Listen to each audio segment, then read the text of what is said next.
Hello and welcome to Trinity Fit Over 40 podcast with me, Rob Burkhead. Today's episode is an interview I did back in the summer with Katharine Gale, who is founder of FluxState for her menopause support group on Facebook and who also helps to support our Fit Over 40 clients get the menopause help they need alongside the exercise and nutrition program. So she's an expert in all things menopause with almost 30 years of clinical experience. But in this episode, Katharine's interviewing me and she gets me to reveal how we got into helping women around menopause as men in our 30s, what doesn't work anymore, and why you need to do things differently around menopause, including why it's harder for women than men to lose weight as they get older, why cardio doesn't work well once you turn 40, and the 3 best types of exercise around menopause to do instead, the key dieting approaches to avoid, and how to fuel your body best to lose weight, tone up, and feel amazing even around menopause, and how to get motivated when you just can't seem to see any progress around menopause, and much, much more beside that as well. So basically, I share everything I've learned over the past decade, having worked with over 6,500 women in their 40s, 50s, and 60s through running Trinity. So without further ado, let's get right into today's episode, and I really hope you enjoy it.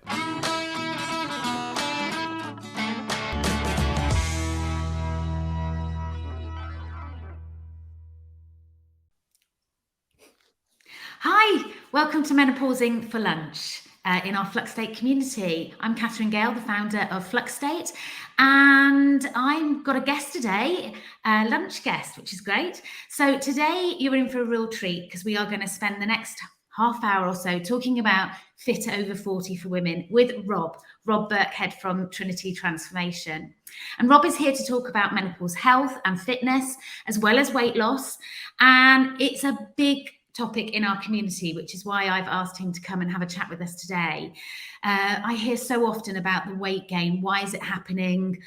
Why do I feel so fatigued? I don't have any motivation. The things I used to do don't work anymore. So many questions come up in our community. Rob is a co-founder of Trinity Transformation and the creator of Fit Over 40, and he's written a great book, and it is a good book because I've read it, and I use it quite a lot with my coaching clients.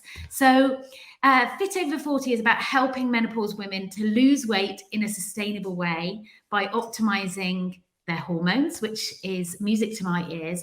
And I'm hoping he will share the secret with us about busting some of those myths we have about fitness over 40 and weight, about menopause, our health, and how we live a fit life. Going forward, it's that healthy aging for me that's really important, isn't it? I also love the fact that he is a massive foodie. So that was a tick for me. And that he likes to balance that out with lifting weights and mountain biking and dog walks. And he is soon to get married as well. So, which is really exciting. So congratulations and welcome to the FluxState community. Thank you very much. So 2.5 weeks until I'm officially married. But yeah, I'm really excited to be here and answer questions. It's a topic I'm really passionate about. And people are probably thinking, like, why? It's not why is a guy in his 30s passionate about this, but I'm sure we'll get into all of that as well. Well, I think it's a great place to start, isn't it? You know, how did you come to focus on working with women, particularly around the menopause? Yeah, so it wasn't really deliberate. It kind of happened organically. So to rewind, along with my business partner, Ben, we started an online business wanting to help people with their fitness about 10 years ago. So the business was registered in 2014. We were just finishing university and we didn't have any specific target market. We didn't really know anything about running a business. We were just really passionate about health and nutrition and trying to help people. So we helped everyone and anyone at that point, men, women, people in their 20s, 30s, 40s. We had people in their 50s, all different age ranges. And what we started to notice within the first couple of years is it's quite easy to get results for people in their 20s and 30s. And we were actually getting quite good results for people in their 40s and 50s as well, almost by accident because of the approaches we were using, which were not extreme dieting approaches or extreme exercise approaches and not cardio-based approaches as well. So we're using these different approaches and we had a lot of feedback from clients who had done things like, at the time, Joe Wicks was really blowing up. So things like the Joe Wicks program, and they didn't know what to do next. Some of them had seen some success, some hadn't. And we had this massive influx of people coming from there. And we thought, okay, there's something to this. So first of all, we just thought we'd specialize in women because we needed to talk to one audience because men and women have very different ways of of wanting to be communicated to ultimately, and also they wanted their own sort of separate communities. And the men were not very receptive to coaching in any way, and you know what men can be like. They all thought they knew it all, so we thought we're kind of been wasted here. And the women were really receptive to it, so we focused on women, and then we started to notice and get this feedback that the women we were working with in their 40s and their 50s were seeing really good results. So it was quite a few years later, I think about 2019, so 4 or 5 years ago, we decided to just specialize in that age range because we were seeing really unprecedented results. And the more I learned, because we kind of did it backwards, the more I studied into, okay, why are we seeing good results? What changes around menopause? What changes for people or women as they get older? The more I realized so many things that people are doing, you know, it's really ineffective, and they're working really hard and not seeing any results. They really need to hear, and that's kind of why I wrote the book as well. So I was like, people really need to hear what does work, like why the things you tried in your 20s and 30s don't work anymore, and what you need to do differently because your body is very different. So that's kind of a quick run through of how we ended up working with specializing women over 40. So our main clients are sort of late 40s, early 50s, mid 50s.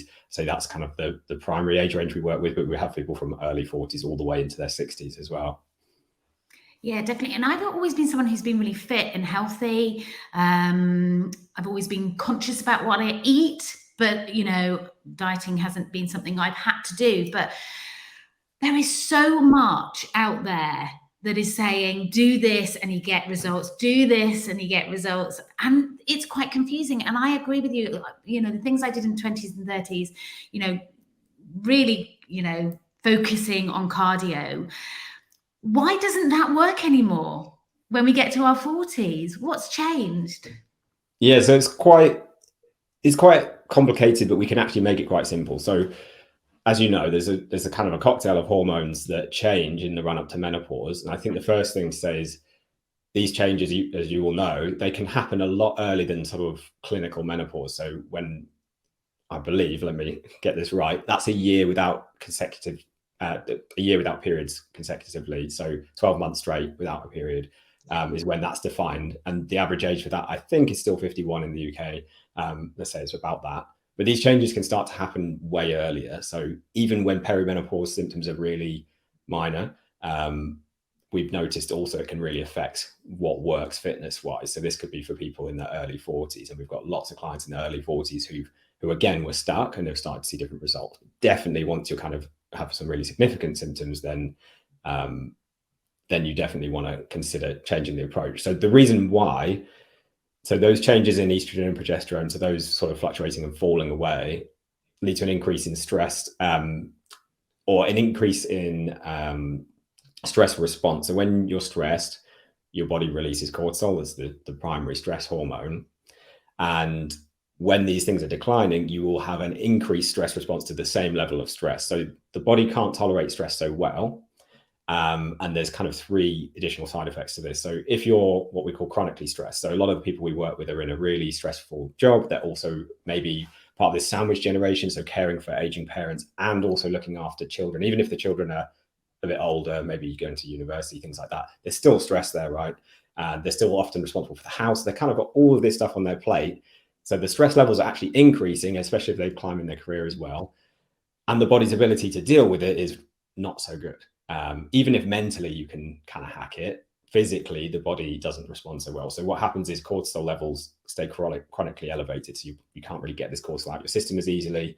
And if cortisol levels are chronically elevated, so that means they're high all the time, then it triggers what we call the weight gain triangle. So there's 3 additional hormonal side effects. So leptin resistance is the first one, insulin resistance is the second one, and thyroid deregulation is the third one. Now, leptin is a satiety and hunger hormone. If you have leptin resistance, you don't respond properly to hunger signals. So you can eat a whole meal, and then you may have noticed this, you're still starving hungry afterwards. And you're like, why is this? And you're still craving things like you might crave junk food, crisps, biscuits, things like that, more and more. If you're chronically stressed as well around menopause. So that's leptin resistance. Insulin resistance. So insulin is a storage hormone. And if you have insulin resistance, you're more likely to store fat around the middle. So that middle age spread is something a lot of people want to get rid of or notice coming on. If you're really, really stressed all the time and then you add too much stress to that equation, then you'll be more likely to store that fat around the middle around menopause. There's a few other reasons why that happens as well. So things like testosterone being relatively higher compared to estrogen, which I'm sure you know. But this just kind of adds fuel to that fire. And then the third one is thyroid deregulation. So it's the gland in your neck that controls your metabolism. The last thing that your metabolism slows down with age anyway, but the last thing you're going to want is that to slow down more if you want to lose weight. And this then means your metabolism is going to slow down further, which means you're going to have to eat less and less and less to maintain your weight, let alone lose weight. So it's kind of like a triple whammy if you're chronically stressed. And it affects women a lot more than men. So these changes, so the sensitivity to stress increases with age, but it increases 3 times more for women than for men. So this is much more, it is harder for women. This is what I'm trying to say here. A lot of women say, it feels like it's harder, like it's not fair. My husband can still eat what he wants and stay, thin or whatever. There is truth to that. And this is why. So what we want to do then is to manage that stress. I'm not saying you can get rid of it. You can't just get rid of the family that you've got to care for. You can't get rid of your job. You've got to pay the bills. But what you really don't want to do is then add more stress by doing really extreme forms of exercise or really extreme dieting. So your body interprets all sources of stress the same way. It adds to what's called the allostatic stress. So imagine this water bottle. I'm embarrassingly branded up now, but we'll turn it around.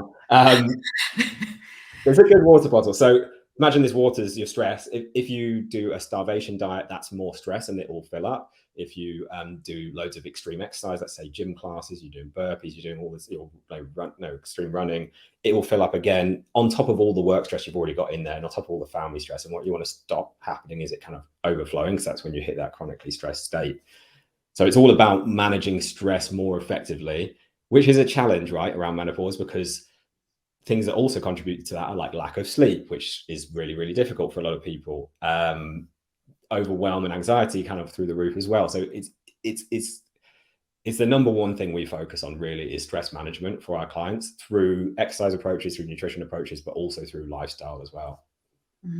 That really is one of the reasons why I was interested in your program and I ended up getting your book, because for me, stress has always been one of those things that I have struggled through all my life. But up until 40, it was manageable. And then 40 came and it was one of the things that really derailed me. And I found my love for running again, which was great. But as I've got further into perimenopause, running's become harder. And I think, it seems that, okay, it doesn't stress my mind, but it's put some stress on my body. So, I have looked at things that just bring that sense of calm for me. So when you talk about that, reducing stress is something that you advocate, what sort of tips are you giving? What's your advice? Okay, so we'll go through exercise, nutrition, and then kind of like lifestyle mindset. So that's why we're called Trinity. There's the 3 things we work on: exercise, nutrition, and sort of mindset, but also lifestyle. So with exercise, it's really about doing something that's more gentle, which can seem counterintuitive. Now, the very best thing, which is what we use with our clients, is what we call low impact strength training. So LIST, L-I-S-T. So when you do the program, you'll see what this is like. But this is slow and controlled exercise, lifting weights, and you can do it from home. Most of our clients don't go to a gym. The reason this works so well is, yes, it's low stress, which is the first thing, but it also combats a lot of the other things that come with aging. So things like muscle loss, so sarcopenia, which starts to happen from age 30. So again, it's not so prevalent maybe from age 30, definitely from age 40, you really start to see that decline. And that leads to kind of the body feeling flabbier, saggier, less energy. As people get older, things like falling over and stuff like that. So it will counteract that. It will also help to counteract loss of bone density, so osteoporosis as well, because it's loading the joint, but it's loading them in a low impact way. And this is why what's also important, because as you know, lack of estrogen leads to less joint lubrication, which can lead to more joint aches and pains. And if you're then pounding the pavement running, or you're doing these gym classes where you're jumping up and down off things, like that can really send you over the edge and then mean you can't continue because it's too painful. So exercise wise, it's about doing something gentle on the body. That's the most effective thing, because that will build the most muscle. So we've had clients say like my bum was basically blending into the back of my body, and now I've done this, I'm like, it's back where it was like in my 30s. So you can get a lot of that muscle back. People have said my arms are now like, the finger wings have gone again. It helps to flatten the stomach. It helps to kind of tone up your legs. It helps with everything. If you really don't want to do that, that's going to be the most effective way. But if someone really didn't want to, then other good low stress forms of exercise are things like yoga or Pilates. They don't build as much muscle effectively. They're okay. They're not awful. They'll probably stop you losing it, but they won't necessarily tone you up as much. But they are really good low stress things. And honestly, if people have got lots of time or want to dedicate the time to it, the best combination would be that strength training to kind of tone up the most and improve mobility. It helps with back pain, all sorts of things. But then combine that with some sort of yoga or Pilates for that additional mobility, and also the mental kind of de-stress that you can also get from like running, like you said. Because a lot of people run for the mental benefits as well as the physical ones. But you kind of want to avoid that kind of extreme cardio or cardio you find really hard as you approach menopause. So that a lot of people find this hard. I get it. Like they don't want to give up the things they loved. And I'm not saying you maybe have to give them up completely, but we need to find a better balance. So I was speaking to a client yesterday, and she was running 3 times a week and doing some yoga, but no strength training. Now she's kind of flipped that on its head, and she wasn't seeing any results from that. So she flipped that on its head now, and now she's doing 1 run a week. So she's still doing a little bit of yoga, and then doing 2 to 3 strength sessions a week. So low impact strength training. And she was something like 5.8 pounds down in 4 weeks, and she didn't have loads of weight to lose. So she's already seeing significant changes and feeling way more toned from switching that. So that's the exercise one. The nutrition piece it's really about not starving yourself and doing these extreme approaches. Your body's smart and knows if there's not much food coming in, that's going to stress the body and send cortisol levels up. And you can get away with this when you're younger again, when the hormones are a bit more optimal. But it's really not going to work well around menopause. It can lead to really, really elevated cravings and then blowing out. And people tend to then get in this cycle of doing 800 calories a day or 1,200 calories, really low amounts. And then constantly yo-yoing and feeling like they're failing because they try and starve themselves, last a few days, things get too much, then they blow out at the weekend, open the wine, the crisps on the sofa. And then they've kind of undone all their hard work for the week. And it's much easier to just eat a bit more. There's the right amount for everyone. Everyone's kind of unique, so I can't say an exact amount. It's definitely not 800 or 1,200 calories though. And eat this consistent amount. And then that will give people a lot more energy. It will also help with their cravings. There's a few other things you want to get right as well. So like enough protein. One thing that most of our clients don't get enough of is protein, which keeps you much fuller than a low protein diet. And it helps to kind of build and retain that muscle that makes you firm and tone. But really, it's about being kind of sensible with that, and then avoiding foods that can kind of stress the body as well. So it's a bit of a minefield, as you said. Like it can be very confusing, nutrition. No food's intrinsically good or bad. There's no food where you should feel bad for eating it. Like, as I said, I'm a foodie, love going out for really nice meals. But at the same time, if you do eat more processed food, so things that you would find very hard to make in your own kitchen, or that don't really resemble how they came out of nature, those ones tend to be more problematic. So a really good example of this that people often don't even realize is kind of processed is like wheat. So, or flour, sorry. So flour, if you were given wheat and said, go and make flour, it'd be very hard in your kitchen. I'm not sure where it'd start. I don't think putting it in the blender would turn it into flour. There's a lot more processes involved with that. So it's actually, and it's a heavily kind of modified, it's not a food that's kind of in its most natural form in the UK. So one thing we find with a lot of clients is they don't deal with wheat very well, and removing that, not entirely, but about 80% of the time, really helps. So there's certain foods like that if you can kind of find a better balance with. Alcohol's another one, caffeine's another one. I'm not saying never have any of these, but often people having a little bit too much of them, and that's holding them back as well. So all of those things can contribute to the stress on the body.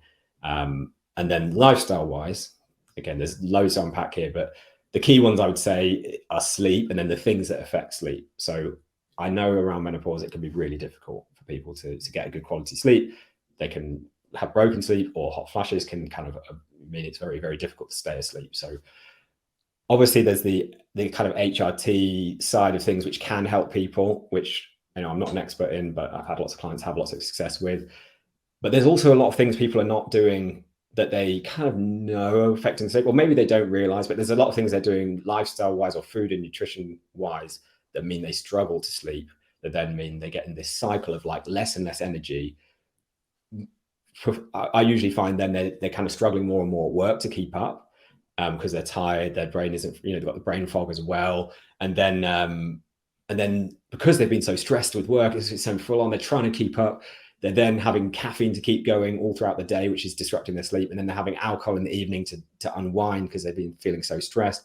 And then that really makes the sleep and the menopause symptoms and the hot flushes, all of that stuff way worse. Even if, let's say, alcohol makes you feel like you're getting to sleep better, it's really, really giving you poor quality sleep. And then you kind of making this thing worse and worse and worse. So a lot of people are stuck in that spiral. We do kind of a reset at the beginning of the program called the Diet Makeover for 1 to 2 weeks, where we cut these things out.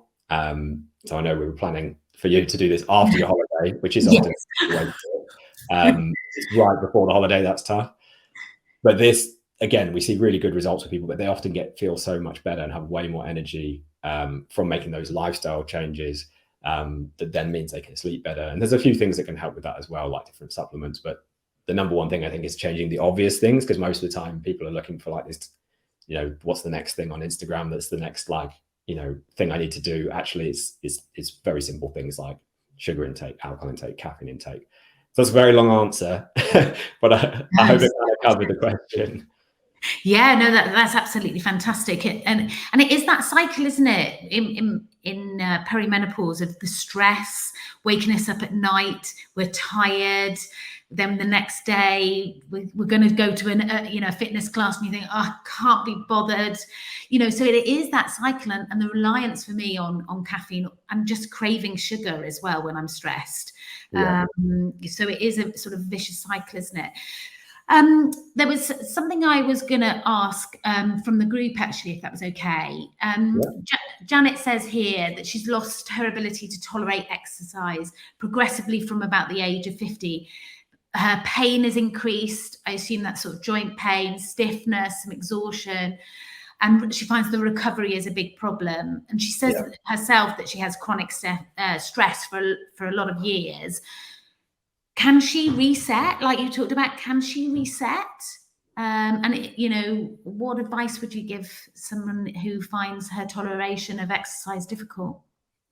Yeah, good question. So it depends what your goal is. Like, I don't obviously have the full context here, so I'm going to do the best I can with the information I've got. But there's a few things you can still do. So other things really inside our program, we focus on, and there's a lot of very stressed people inside the program and a lot of people haven't been able to exercise for a while.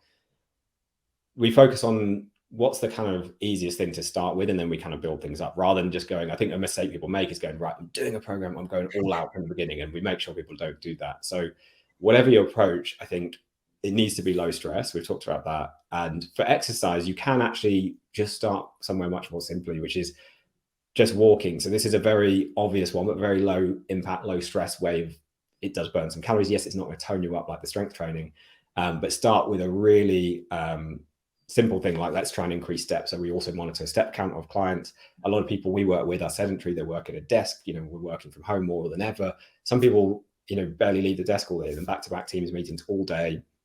And if we can just increase that and then combine it with the nutritional changes, that can then kind of kickstart everything else. So sometimes we'll start really simple, or we'll start the exercise, so a lot of the exercise we do is we're not going in and doing burpees or box jumps. We're doing like push-ups against the wall, like really simple things that anyone can do to begin with. And because we work with lots of people with lots of injuries, and then build that up over a longer period of time. So I think rather than going, I used to be here, I need to get back to here as quickly as possible, going, okay, I'm here now.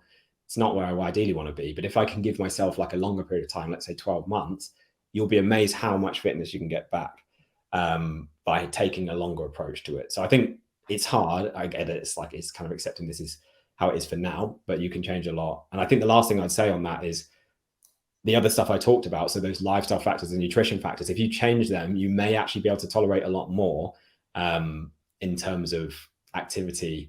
But you don't want to be doing like 5-6 days a week. So our clients usually start with 2 to 3 days a week, 30 minutes of exercise from home. We start with the smallest possible weight, and then we build it up over a longer period of time. So start really small, and make sure you get the other things right, as I said, so nutritionally, because if you are having two common things are wheat or dairy. A lot of people can have issues with those that they don't realize. Sometimes they can develop around menopause as well with all the other changes that causing chronic inflammation, making you feel really tired, that are disrupting your recovery. They're not getting enough protein, which then means they can't recover from exercise. There's so many different things that it's why we have, well, it's a 12-month program, but we start with 12 weeks where we work through each week. We just do like one thing in exercise and one thing in terms of nutrition, because there's so many things to learn and it's overwhelming, right? I'm probably, people listening thinking there's so many. If you break it down into just like one simple thing you can do, whether it's get a few more steps in, whether it's make one of those changes nutritionally, whether it's trying to improve your sleep so that you then have a bit more in the tank for that recovery, because recovery gets worse for everyone as they get older, but definitely can be really, really tough. And then the last one, again, as I said, it's not my area of expertise, but I've had some clients where we've really not really been able to make as much progress as we would have liked until they have had some hormonal intervention from some form of HRT, because they're so sore, they're so overwhelmed and stressed and like just unable to manage things. And I know we have our mutual connection. Bev would always say that like a quarter of people would, so she was another menopause expert, a quarter of people would have really debilitating symptoms around menopause. About half would have quite noticeable symptoms, but they could kind of still keep going. And then a quarter would be very lucky and not have anything really very noticeable. I think if you fall into that quarter that's really significant, debilitating symptoms, then I'm sure you'd say the same, right? Definitely see an expert about that as well, because sometimes you really do need to replace those missing hormones now to then have the mental energy or the motivation to actually do the exercise or whatever else it is you want to do. Yeah, definitely see it in the women that I've seen. Suddenly their motivation, their appetite to make some healthy changes just seems, they seem more keen and make progress, even though it's slow. Slow at times, but that pain in joints is massive for ladies. So I know with myself, with shoulder pain, that meant I dropped out of a class that I went to regularly, and yet actually the movement was good for it, but it was always it's getting past that and getting everything else right: nutrition, physio, the right kind of exercise, the right medication as well. So Janet, I hope that helps. I can see that you said each thing I've tried has been too overwhelming. So I think that small steps is important, and possibly looking at whether hormone replacement is something that you feel that you might want to consider. And then we've also got here, just before we go, this really speaks to me, as last year I was in a program before that was so intensive in its expectations. Like I had to do 10,000 steps daily, carry out the online exercise program 3 times a week, as well as calorie counting. I was exhausted. Trying to fit it all in with a full-time job and other life responsibilities made it untenable and pushed me into burnout. I felt such a failure. I think this is one of the things about community. One of the reasons I set up FluxState Community was, that women feel alone. You feel like it's only you that's, struggling with this. Only you is finding it, putting into burnout, when actually there are other ways of doing things. And that accountability is so key, isn't it, in helping us take those small steps forwards. Tell me about the role of accountability and how you monitor the program to make sure that it's not pushing someone into burnout or injury or so I think there's 2 bits. There's accountability, and there's also having that kind of expert support as well, so someone who's seen it many times, because often when you're doing one of these things, if you don't have that, you don't know if you're doing it right, if it's supposed to feel this way, if there's anything you can do. So we work with everyone one-to-one, because everyone's different. And like we said about someone might be struggling with overwhelm, and suddenly their motivation is gone because of a hormonal change that we can then pick up on, because we've seen that happen with lots of people, and then we can signpost them in the right direction. Or they may be putting too much pressure on themselves. I think the thing we see, maybe you have this in your community as well, probably the number one thing everyone has in common is some level of perfectionism. So when they hear something like on Instagram or a coach says you have to do 10,000 steps a day, if they don't do 10,000 steps a day, they feel like they're failing, understandably, because they've been set this crazy precedent. So we will always work with everyone one-to-one and figure out where they're at now and come up with something appropriate for that. So for loads of our clients, it's there's never a perfect like calorie number that's generic for everyone or step number that's generic for everyone. These are just things that have come out. I don't know who came up with the 10,000 steps a day.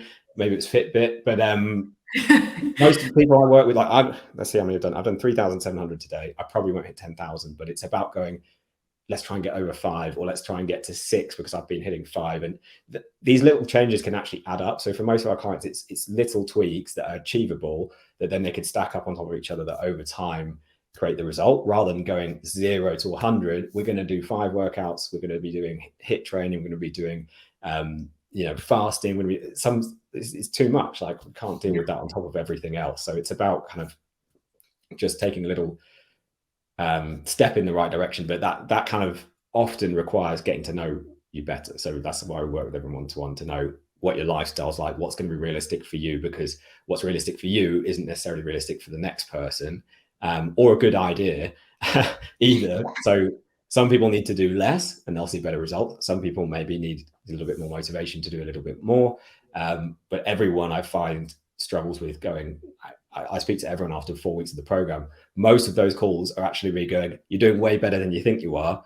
Yes, you haven't lost a stone in 4 weeks. We've had 1 or 2 people do that, but that's not something that people normally see. You might have lost 4-6 pounds, but you've also built loads of muscle, and they don't realize that. And then they think I'm failing because I haven't lost as much weight as when I did something 10 years ago, or that other person lost that actually started off 3 stone, 5 stone heavier than them. So they're going to lose way more weight. So I think really having someone that does that sounding board really, really helps, because otherwise we can kind of feel like we're going insane on our own. I don't know if you get this, but I actually have a personal trainer for myself as well. I do a different type of, I still do strength training, but I do Olympic weightlifting. If you've ever seen it in the Olympics, I'm not an expert in that, and I don't know what I'm doing wrong. So I've recently signed up with a coach who's an Olympic weightlifting coach, who can review everything and go, this is the one thing you need to do. You know, your toes are coming up. You need to keep this. And I had no idea that was the problem. And like for 5 years, I was just stuck lifting the same weights, even though I'm trying my hardest. I couldn't see where I was going wrong. So I think that's where that support comes in. And in terms of accountability, yes, sometimes we do just need to kick up the bum, but a lot of the time it's also an understanding kind of kick up the bum to go, it's fine. You know, the weekend didn't go as well as we'd hoped. Let's come up with a better plan next time, because most of the time people fall off the wagon, as it were. I don't like that term, but we won't get into that today. But that's obviously what we feel like. They feel like they're failing, they've fallen off the wagon because they haven't been able to be perfect. But it's never usually as bad as we think. As long as you get back on quickly, which is, again, what having that accountability helps with, you know, it doesn't become an entire month where you're kind of then eating anything, you know, back into all the old habits and then slipping backwards. And then you're just going forward for a month and back for a month, which is what a lot of people are doing on their own. It's a day or two where you feel a bit wobbly. Then we come in and say, that's fine, don't worry, let's come up with a plan for the next week. Here's how we'll fix those issues. And then people are able to kind of build that consistency and that belief in themselves, as well as understanding how to handle that adversity that you always have. Like when you're 20, your life's simple. You can probably, you know, there's not a lot of stresses. It's very easy to stay consistent on a fitness program, maybe early 30s for some people. When you've got, you know, parents getting ill unexpectedly, family, you know, children needing things, picking them up from university, work pressures, meetings suddenly popping up in the diary, projects, you know, all of that stuff's going on. Your email inbox is never ending, and you're trying to get fit. It's completely different. And I think so many people feel like they should be able to do it on their own.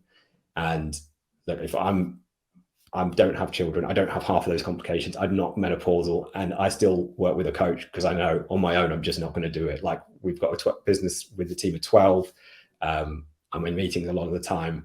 I don't have the mental capacity to figure out what I need to do. I want someone to tell me what to do, give me a bit of motivation if I need it, and then I'll go and do it. And I think that's probably what most people are missing. It's just that person in your corner that can keep you going when things are hard.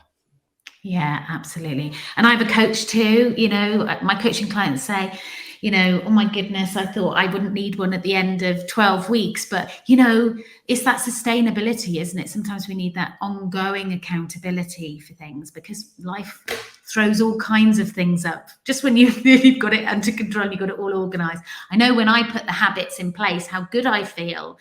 And then, you know, a couple of months down the line, I think, why am I feeling so rubbish? I haven't done the Pilates, I haven't done my yoga, haven't been out today. It's so easy, isn't it? And somebody else can just reflect that back to you. It just makes it easier to hear it, I suppose. So I just want to pause just for a second just to see if there's any other questions. It's lovely that we've got 13 of you that have joined us, which is fabulous. And for anyone who's joined us live, Rob has kindly offered a free copy of the book, which is amazing. So, and I think we've shared the link, which is great. But also, if you're watching this on catch up, and please just pop in, you're watching on replay, and then we will make sure that you get a copy of that link, because we're keen to get this book into as many women's hands in our community as we possibly can. Fantastic. So I suppose, let me just make sure. We've talked about stress. We've talked about mindset a little bit, haven't we? Nutrition. Well, we've talked about cardio. So we've talked about a huge number of things, accountability. One of the things in my community I find is there's quite a lot of us are people pleasers. That's sort of what we call mother energy, where we are, you know, we look after everybody else, make sure they're all okay. You know, we make sure our kids get to their exercise classes and their clubs, and, you know, make sure they have a healthy packed lunch and a nutritious dinner. And then, you know, for us, we don't even give it a second thought about actually, you know, how do women get to that point where they prioritize themselves, they invest in themselves? Because I'm sure there are many women here who are thinking, I haven't got the time. And yet it's a big issue for them. It will come up time and time again, but haven't got the time, worried about the money, the commitment, whether it's going to work for me. What would you say to women in our community that are at that sort of place of thinking? Yeah, there's a lot of different ways you can come at this one. I think the way I would look at it is go, so if a lot of the reason for lack of time is children, and let's say they're teenagers, I think it's important to kind of, I'm not a parent, but so I'm not trying to give parenting advice, but if you want to show up best for the other people around you, whether it's the people at your work, whether it's your children, whether you want to set the right example to them, they're going to copy what you do, not what you say. I think having a strong reason why really, really helps to do it. So for a lot of our clients, it's not so much like, a lot of the children are kind of grown up now, but it's some of them are starting to have grandchildren, and they want to be able to be that fit, healthy grandparent, so they can run around with all the grandchildren. So they have that kind of deeper motivation, deeper reason why they want to do it.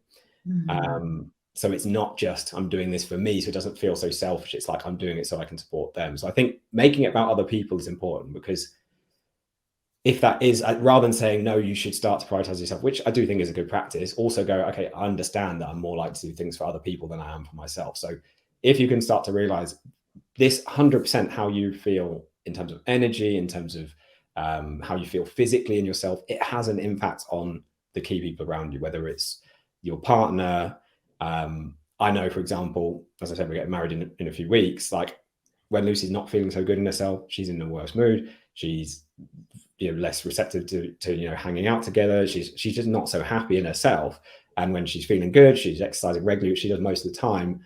She's, you know, much more fun to be around. She's having more, you know, she's also enjoying things more. She's not stressing about what can I wear to that event, and then spending, you know, we've had times where, and I've had clients say this as well, where the event's not kind of ruined, but like before it, there's this massive panic of like, nothing's fitting, I feel awful, like, and that doesn't just impact you, that's impacting the other people that are going, like that energy. So I think it's realizing it affects everything, and tying it to like deeper why, whether it's your relationship, whether it's your career. I was literally recording this sounds very, I still find it funny. So I was recording a TikTok video just before we started, because we're trying to get some stuff out on TikTok. I don't really use it for myself, but there are lots of people out there on there. And it was a testimony about one of our clients, Patricia, who she's 57. She's lost 3 dress sizes, but she has an award-winning landscape gardening business. And she didn't sign up for this reason to work with us, but she said, not only did she lose the 3 dress sizes, she was way happier. She was able to wear anything she wanted to events. So there's a whole interview with her on our website where She talks about all of this. She wanted to buy every dress she tried on for the events because they all fitted. So she wasn't having that issue with the husband. But she also said that her business had the most profitable year ever since she started doing this in 15 years. They won more awards. So she said almost every client meeting she went to, she ended up then winning the business because she was feeling so confident and energetic and happy in herself. So I think you need to tie it to something else. Like, I don't really go to the gym to look a certain way anymore. I did 10 years ago when I was in my early 20s. I go because I want to have good energy. I want to set a good example to our team at work. And I want to be on my A game, or, at least feel as best as I can every single day. And I know for me, it's critical for that. So that's my reason why I do the exercise. So it's not about I need to be this weight or this size. It's about I want to feel my best so that I can do all these other things that I want to do. I love that, Rob. Absolutely. I know when we had that first conversation about your program, whether it was going to be right for me, I talked about that I wanted to feel stronger, in myself, that it wasn't really focused on, although it would be nice to be able to pick out a dress out my wardrobe and know it's going to look good. Must admit, I do have that where I'm going, no, not that one. But I also know that when I feel confident in myself, I'm more likely to engage with others, connect with others, collaborate with others. And we've got so used to only seeing ourselves here like this. Yeah.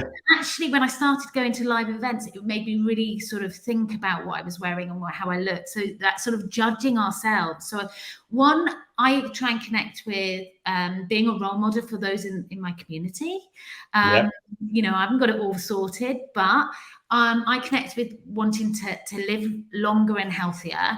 And that means living, feeling more strong, more flexible, and able to enjoy life. I've got an 11-year-old, so I want to be out on our bikes together, and I want us to be doing long walks and things like that. So for me, it's connecting with healthy living. But yeah, I think that's so good, because we can have these goals, can't we? Lose this weight, get into that size by then, and then when we don't do it, it's kind of demotivating. So yeah. Definitely. Oh, thank you. That's so wonderful. I think we've got another question about.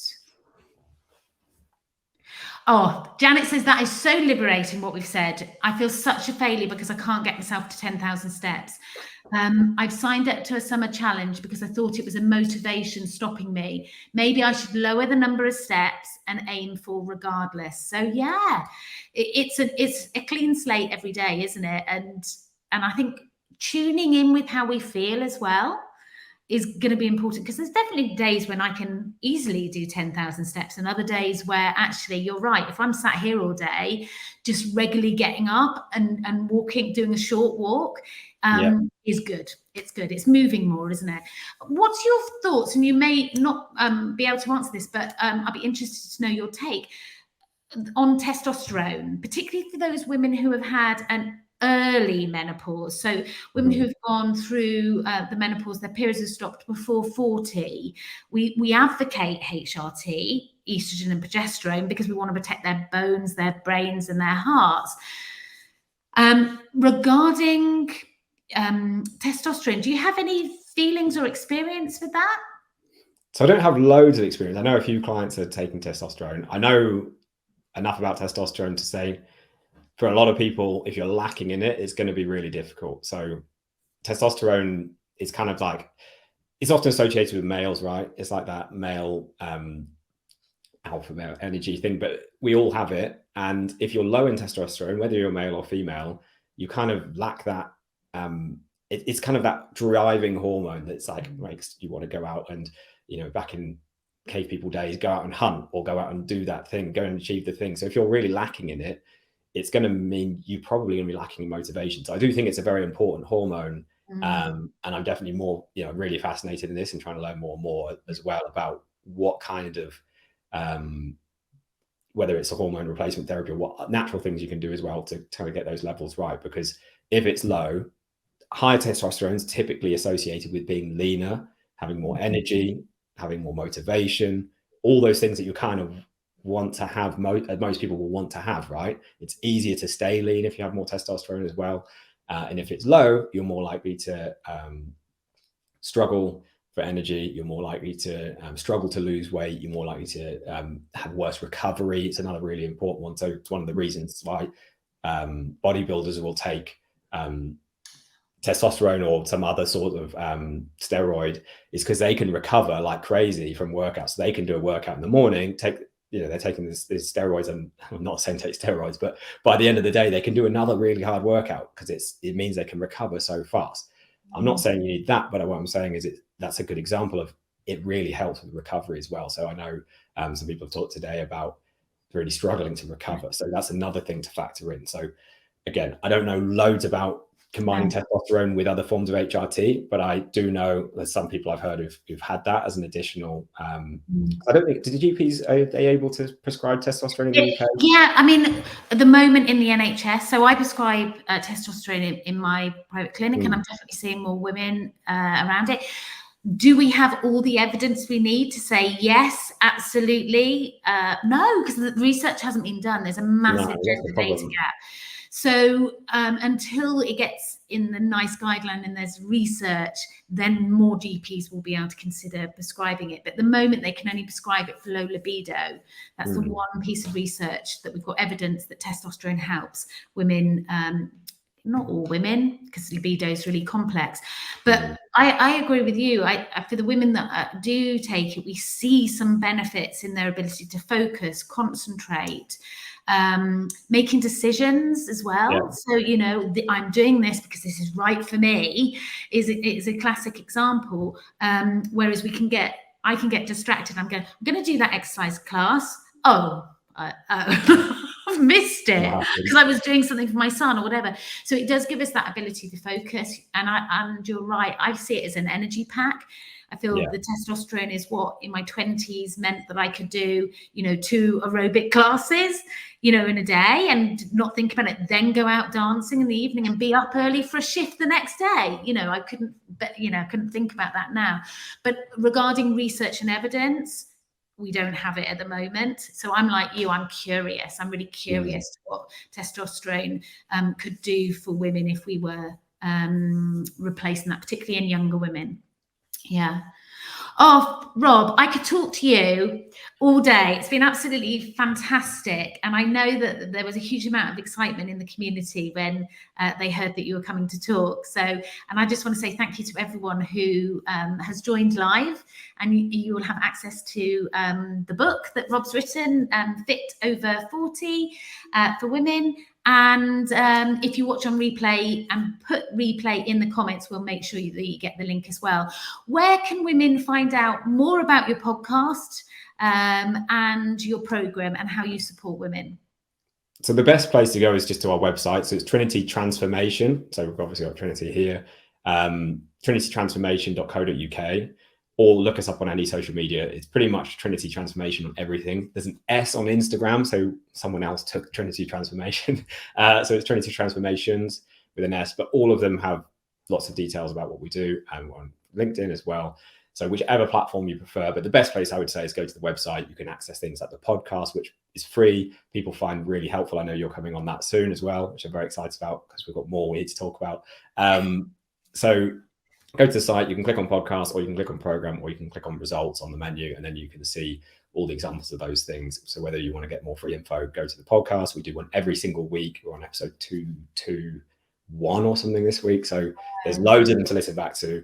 Almost all of it's focused on menopause weight loss tips or menopause health tips, getting into like granular detail about like the best breakfast to have, all the way to like high level stuff like we talked about today about like why it's so difficult to lose weight and what you can do about it. Oh, fantastic. Brilliant. I'm really excited to come and join you on your podcast, and I'll definitely share it back in the community when we've recorded that. And thank you so much. I'm sure there's going to be lots more questions, so we may well invite you back at some point. Love to come back. I've started the program. Maybe we can give an update on how I'm doing and how what the changes have been for me, and answer some more questions for people. So maybe around Menopause Day in October, we might bring you back if that would be okay with you. Yeah, I'd love that. Let's do it. Yeah, brilliant. Thank you so much, everyone. Enjoy your lunch. If you're watching this on replay, pop any other questions that we've got and we'll store up some questions and we'll get Rob back later in the year. Take care, everyone. Bye. Thanks for having me. Bye.